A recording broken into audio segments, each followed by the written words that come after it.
30 million years ago, and today there are 8 pelican species around the world. One thing they all share in common is that wide bill of theirs. If you guys have ever seen the movie Finding Nemo, you remember that scene where Dory and Marlin hang out in a bird's mouth? That was indeed a pelican. Now, unfortunately, I don't think I'm seeing the hippos over on our left, but if you guys want to see a hippo up close, you can check them out in the Gorilla Falls Exploration Trail. There's a really cool underwater pool there that shows you what they look like underwater. Now, I hope Captain Hook is not on board because his greatest enemy is coming on the left-hand side here. TikTok Croc himself, the Nile crocodile. Now, I do need everybody completely seated as the Nile crocodile is the largest of the crocodilian species. Hi friends, I do need everybody fully seated, otherwise we cannot proceed. Thank you guys so much. Now, as I said, they are the largest of the crocodilian species. They can grow to be up in length from snout to tail, which is about the same as the height of a giraffe. Now, as you guys can see, the one on our left has his mouth wide open. That's not him waiting for lunch to crawl in. That is actually just a crocodile's way of cooling itself down. They can release heat from their mouths, kind of like how dogs pant when they get hot. And they actually don't need to wait for lunch to come to them because they only what I can relate. Now, as I mentioned, we do have different ecosystems here on the reserve, which means not only different animals, but different plant life. So take a look at the trees and the leaves, as they'll tell you what kind of animals we might find and where we might find them. For example, in the forest there are lots of trees, so we find our friends hiding in the trees. But the baobab tree coming up on our right-hand side is telling me we'll find our next friends wide out in the open, in the next ecosystem.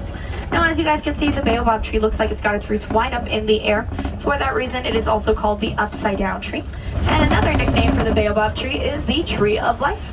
If you guys pass by the symbol of the animal kingdom, the tree of life, you guys pass another baobab tree. However, the tree of life is in bloom all year round, while these guys are only in bloom about 3 months out of the year. They do so to conserve water, and when they do, they can hold tens of thousands of gallons of water. And that's beneficial not only to the trees themselves, but to the animals of this ecosystem, as when water is scarce, the animals can tap into those trees to drink that water, hence the nickname Tree of Life. Now, this new ecosystem that I've been raving about is called the West Savannah, and as you guys can see, it is wide open, easy for us to find our friends out here. Now, I'm seeing some zebras and some white-bearded wildebeests in the distance. I'll talk about them a little more as we do get closer.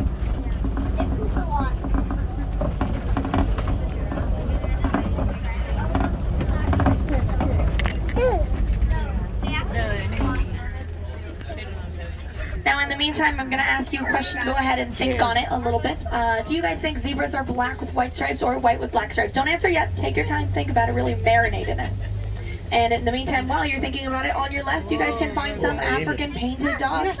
They're called painted dogs for the paint-like spots. Those patterns are unique to every single one of them, kind of like a fingerprint, and that is how they recognize each other.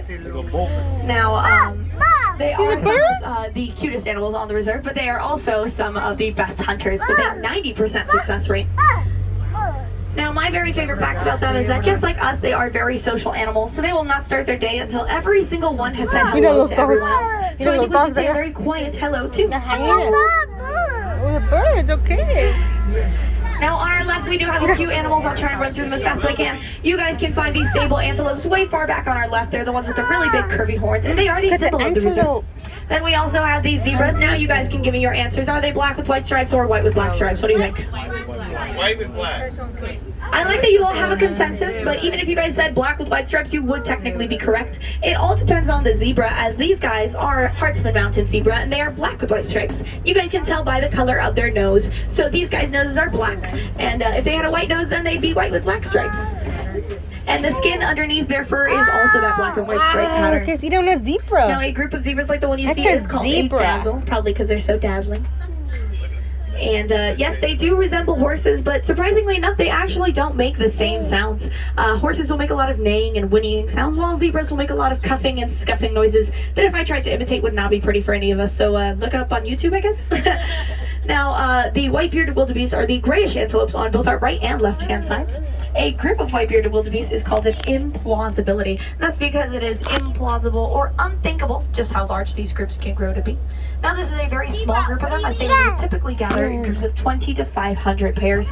However, their largest group can consist of up to 1.5 million of them. They will gather in that group when migrating, and that migratory herd is so large, it can actually be seen all the way from outer space, which I think is pretty cool. Probably like a tiny little speck up there, but still outer space is pretty neat.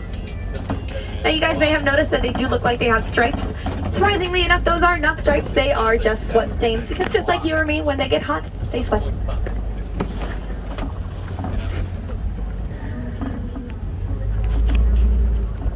Now, I'm sure we will find more friends for very long. Like I said, they are the symbol of the reserve, the Harambe Wildlife Reserve, if they look familiar to you. And they are also, not the word design, not design, they are built to withstand great temperatures. So they have been known to withstand temperatures of up to 110 degrees without even needing water. So that's a pretty impressive fact. Right, you guys can find the beautiful Maasai giraffes. The signs above your heads might say reticulated, and that is because originally there were reticulated giraffes living here on the reserve, but they've migrated over to the Animal Kingdom Lodge. So if you guys do want to see them, you can check them out over there. Now, the only real difference between Maasai and reticulated giraffes is the patterns of their fur. Their living patterns are basically completely the same. They live essentially the same lives, and they're both about the same height. Now, a little further out, you guys can find that reddish cattle. That reddish cattle is called the Ankole cattle, also called Watusi cattle, named after the tribe that originally domesticated them. Now, they are one of the only domesticated animals you can find on the reserve. That is one of two. And as you guys can see, even from this distance, their horns are quite large. Those horns of theirs can grow to be up to 6 feet in. And they are not just decorative, they will also use those horns kind of like an air conditioning unit. And that is because they have blood vessels in their horns. So when they keep those